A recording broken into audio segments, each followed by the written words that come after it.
Good evening. चलिए आज के जो सेशन है चलते हैं। हम लोग ने वादा किया था कि ये जो क्लासेस चल रहा है मोरो एकेडमी, इस पे सभी सर लोग आएंगे और आपको बारी बारी से पढ़ाएंगे। कुछ वीडियो आपको रिकॉर्डेड मिलेंगे, कुछ वीडियो आपको लाइव मिलेंगे। तो लाइव जुड़ने के लिए हमसे 7 बजे से लेकर और 9 बजे तक आप हमसे लाइव जुड़ सकते हैं। सभी सर लोग आपको यहाँ आएंगे और पढ़ाएंगे। और यदि आप चैनल पे नए हैं और हमको देख पा रहे हैं तो आप चैनल को सब्सक्राइब करें। हम लोग कैसे पढ़ाते हैं और उसको ज़रूर बताएं कि ये सेशन कैसा लगा। दूसरी चीज़ कि आप लोगों से बता दें हम कि ये जो क्लासेस चल रहे हैं एकदम फ्री चल रही हैं, इसके कोई चार्जेस नहीं है, एकदम फ्री चल रहे हैं।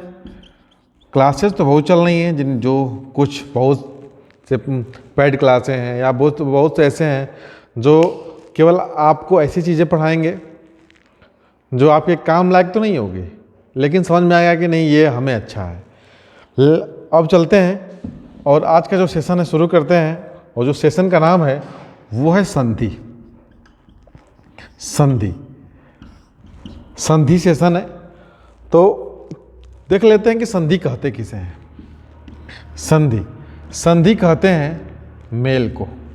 संधि कहते हैं समझौता को।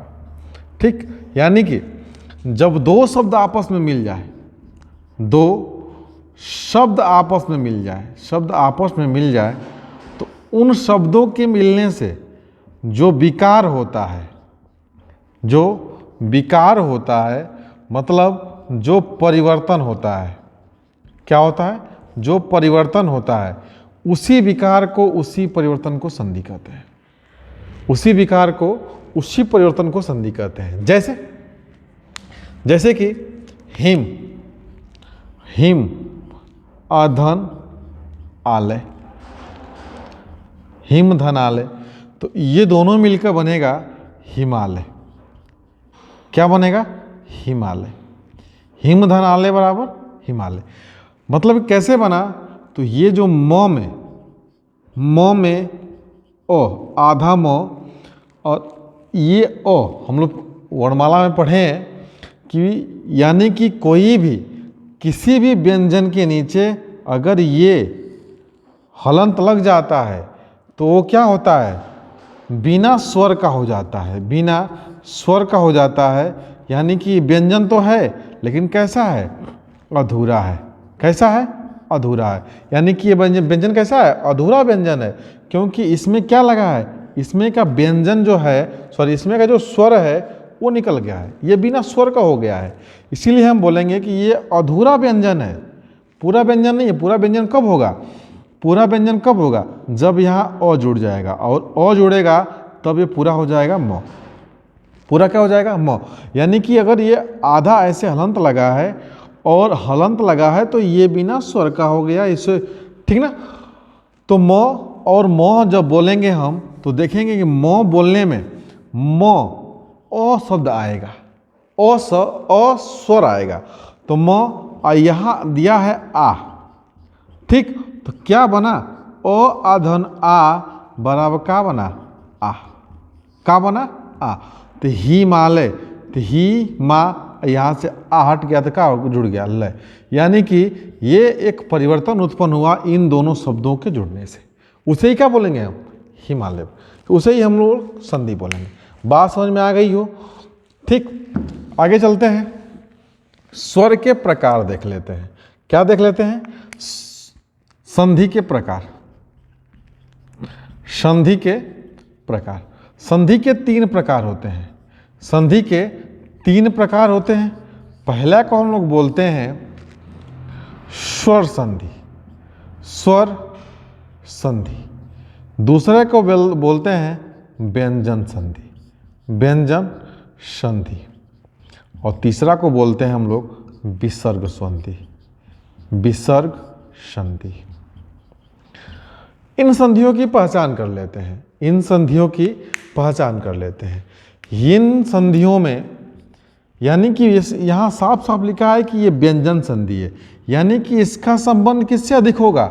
व्यंजनों से होगा। किससे होगा? व्यंजनों से होगा। और मैंने पीछे पढ़ा है कि व्यंजन कौन कौन होते हैं, तो क से लेकर ज्ञ तक ये पूरे पूरे पूरे के पूरे क्या है, व्यंजन है। स्वर संधि यानी कि स्वरों में परिवर्तन। किसमें परिवर्तन? स्वरों में परिवर्तन, यानी कि अ से लेकर और कहाँ तक, औ तक। कहाँ तक? औ तक।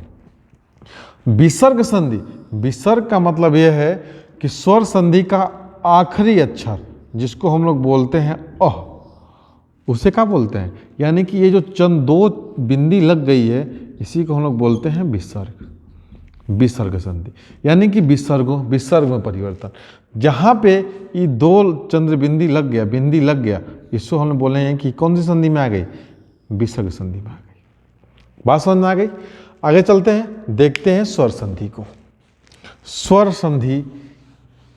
संधि के प्रकार। स्वर संधि के प्रकार, ठीक। तो स्वर संधि के प्रकार में हम देख लेते हैं कि स्वर संधि के तो स्वर संधि के बारे में देख लेते हैं कि एक स्वर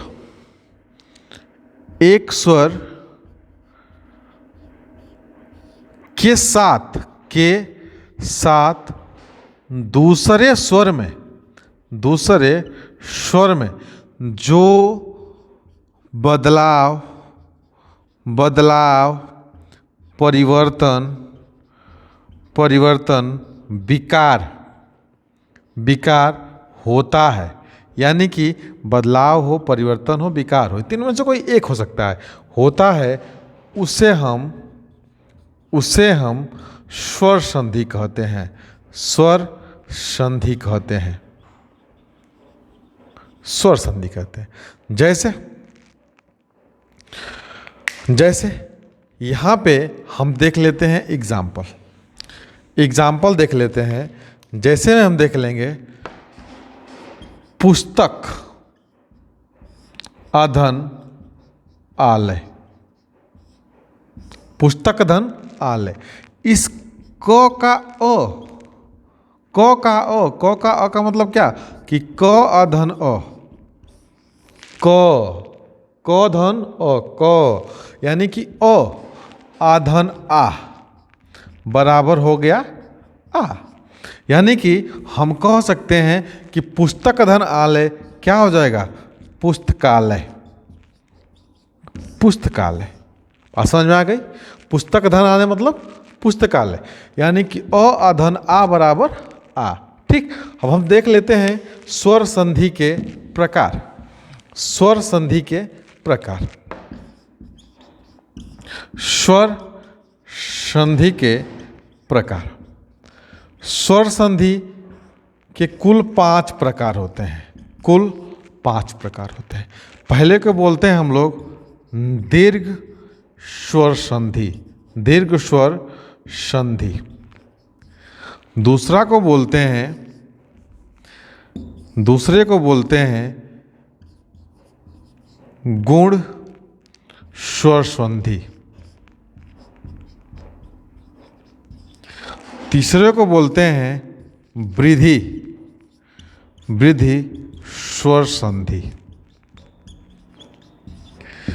और चौथे को बोलते हैं यण संधि। और पांचवें को बोलते हैं अयादि संधि। बात समझ में आ गई? अब देखते हैं दीर्घ संधि, गुण संधि, वृद्धि संधि, यण संधि और अयादि संधि। इन सभी संधियों को हम एक एक करके अध्ययन करते हैं। दीर्घ संधि, गुण संधि, वृद्धि संधि, यण संधि और अयादि संधि। ठीक है, देखते हैं दीर्घ संधि किसे कहते हैं। दीर्घ संधि किसे कहते हैं?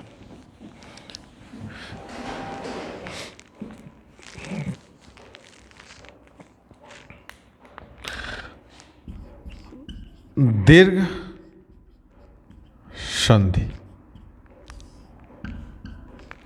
कह रहा है कि ह्रस्व स्वर प्लस दीर्घ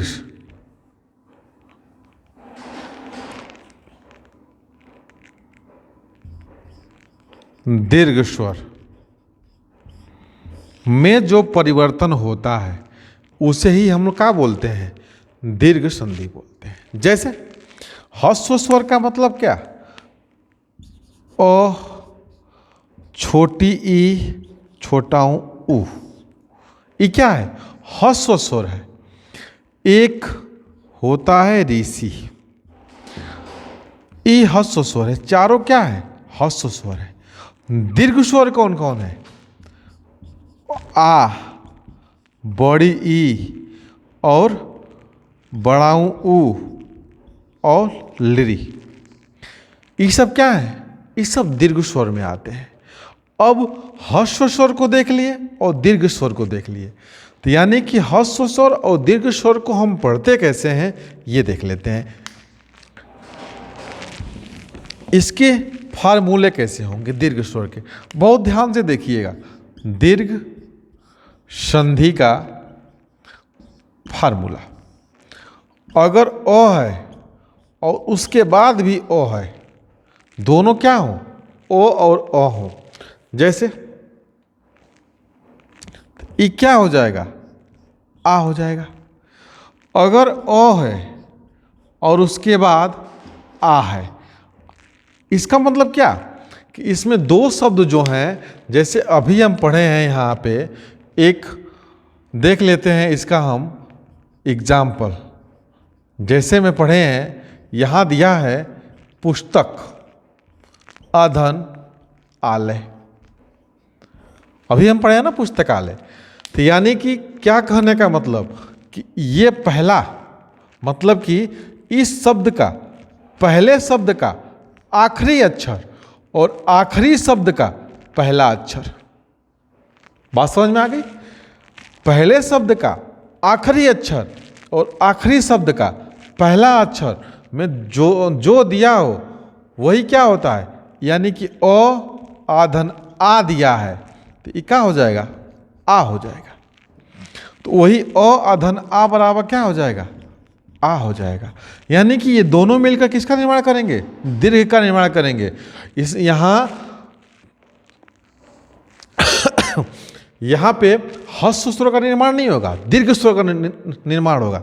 जैसे अगर आ भी दिया हो, आ और फिर आ दिया हो, तो वो मिलकर क्या बनेंगे, आई बनेंगे। अगर यहाँ आ दिया हो और यहाँ ओ दिया हो, तो वो मिलकर क्या बनेंगे, आई बनेंगे। यानी कि किसी भी कंडीशन में जब ह्रस्व स्वर दीर्घ स्वर के साथ क्या करता है, मेल करता है, तो उस कंडीशन में हमेशा क्या बनता है, दीर्घ बनता है। क्या बनता है, दीर्घ बनता है। उसी तरह हम दूसरे एग्जाम्पल को देख लेते हैं कि दूसरा एग्जाम्पल क्या कह रहा है। ये सूत्र नंबर पहला था। अगर आपको समझ में आ गया होगा तो आप जरूर एक बार कमेंट में बताइएगा कि नहीं ये सूत्र कैसे बना, चाहे इस सूत्र को क्या सही तरीके से आपके पास पहुंच पाया, कमेंट में जरूर बताइएगा। अब देख लेते हैं दूसरा। ये तो था अ का,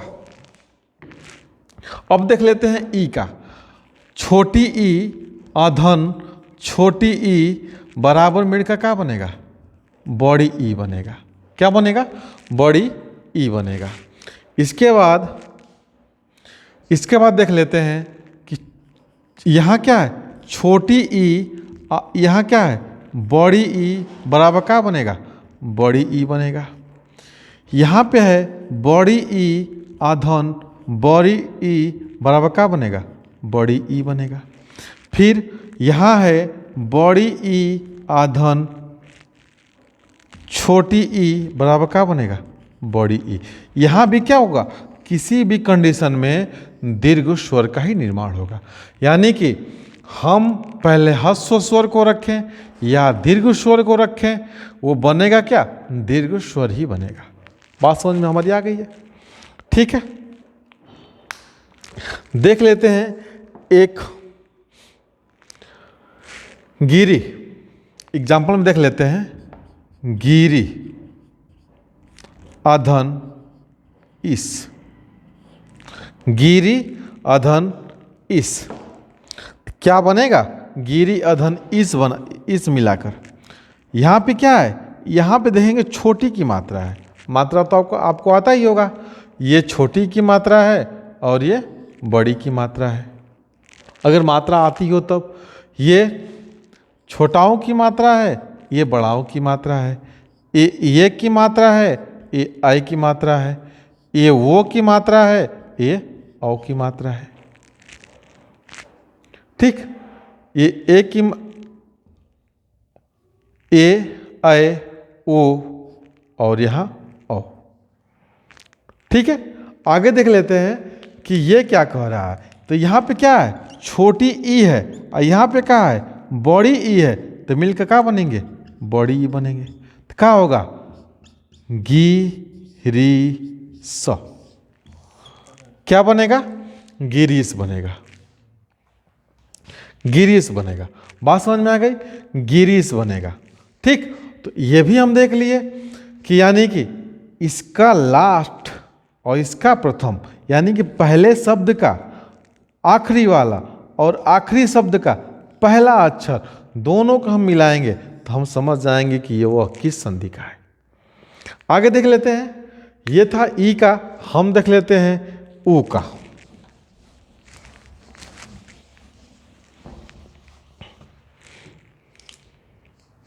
ऊ का देख लेते हैं। तो देखिए, ऊ, छोटाऊ ऊ और छोटाऊ ऊ मिलकर क्या बनेंगे? बड़ाऊ ऊ। फिर बड़ाऊ ऊ अधन छोटाऊ ऊ मिलकर क्या बनेंगे? बड़ाऊ ऊ। फिर बड़ाऊ ऊ अधन बड़ाऊ ऊ मिलकर क्या बनेंगे? बड़ाऊ ऊ। और छोटाऊ ऊ अधन बड़ाऊ ऊ मिलकर क्या बनेंगे? बड़ाऊ ऊ। यहाँ भी वही कंडीशन है कि यानी कि किसी भी परिस्थिति में दीर्घ स्वर का ही निर्माण होगा। किसका निर्माण होगा? दीर्घ स्वर का ही निर्माण होगा। ऊ अधन ऊ मिलकर क्या बने? बड़ा ऊ बने। जैसे हम देख लेते हैं एक, जैसे भानु, भानु आधन उदय। ठीक, तो यहाँ क्या है? यहाँ पे है बड़ा ऊ और यहाँ है छोटा ऊ। तब क्या बनेगा? बड़ा ऊ ही बनेगा। तब क्या होगा? भानुदय। क्या बनेगा? भानुदय। बात समझ में आ गई?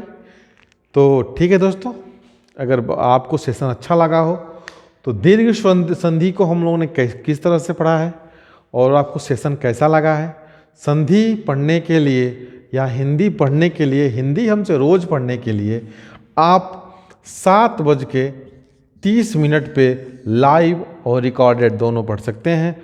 और यदि आपको सेशन बढ़िया लगता हो तो अधिक से अधिक शेयर कीजिए, कमेंट कीजिए और सेशन को लाइक कीजिए। Thank you.